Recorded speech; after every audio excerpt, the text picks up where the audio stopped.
Chargesheet झाली होती त्या दोन्ही FIR मध्ये पार्थ पवारचं नाव पहिल्या दिवशीपासून नाहीये. म्हणून तर आमचा खरा लढा होता की त्याचं नाव FIR मध्ये का नाही, आणि जर FIR मध्ये त्याचं नाव नाहीये तर चार्जशीट मध्ये नाव येण्याचा प्रश्नच येत नाही. आणि आम्ही हा प्रश्न जेव्हा आधी कलेक्टरांना सगळ्या अधिकाऱ्यांना विचारत होतो, त्यांचं असं म्हणणं होतं की FIR मध्ये नाव नंतर घातलं जाईल. तर म्हणून आत्ताच्या घटनेला जी चौकशी चालू आहे, चौकशी पूर्ण झालेली नाही. आत्ताच्या घटनेला शीतल तेजवानीला बेल मिळू नये म्हणून एक चार्जशीट फाईल झाली होती, आणि त्या चार्जशीट फक्त सीमित शीतल तेजवानी पुरतीच होती. त्याच्यात पार्थचं नाव येण्याचा प्रश्नच उठत नाही. म्हणून मला माध्यमांना विनंती आहे की चुकीच्या बातम्या देऊ नका. पूर्ण महाराष्ट्रात झालंय की पार्थ पवारला क्लीन चिट, पार्थ पवारचं नाव चार्जशीट मध्ये नाही, असं होऊच शकत नाही. आणि आता म्हणूनच मी ते पूर्ण एक प्रिंट आउट काढलंय, तो प्रिंट आउट द्या. हा पॉवर ऑफ अटॉर्नी आहे.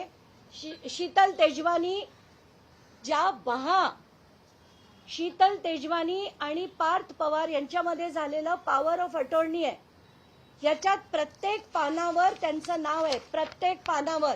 इतकंच नाही तर याच्यात पार्थ पवारचा फोटो, त्याच्यावर शिक्का, त्याच्यावर त्याची सही. हे बघा, सगळ्यांनी झूम इन करून दाखवा. पार्थ पवारचा फोटो, त्याच्यावर त्याची सही, शिक्का, खाली विटनेसची सही, आणि हा जो विटनेस आहे त्याचा इतर कंपन्यांमध्ये त्याच्याबरोबर डायरेक्टर आहे. इतकंच नाही तर हे नोटराइज्ड आहे. याच जमिनीचा व्यवहार पार्थ पवारनी शीतल बरोबर केलेला, ही पॉवर ऑफ अटॉर्नीची कॉपी सुद्धा मी खारगे समितीला दिली आहे. म्हणून खारगे समिती त्यांना याच्यातनं बाहेर काढूच शकत नाही, आणि काढलं तर खारगे समितीला मी धारेवर धरणार आहे. आणि एवढंच नाही तर हायकोर्टापर्यंत याच्या विरुद्ध मी लढा देणार आहे. आताच्या घटनेला या ज्या ज्या गोष्टी आहेत त्या महाराष्ट्रासमोर यायला हव्यात. म्हणून मी बोलले की कुठल्याही परिस्थितीत मुंडवा घोटाळ्या प्रकरणात पार्थ पवारला बाहेर येऊ शकणार नाही. आणि जरी त्या समितीने अहवाल मॅनिप्युलेट केला तरी हायकोर्टात जाऊन मी लढून ते खरंच खरं जे आहे ते हायकोर्टापुढे मांडणार आहे. माझा लढा मी चालूच ठेवणार आहे.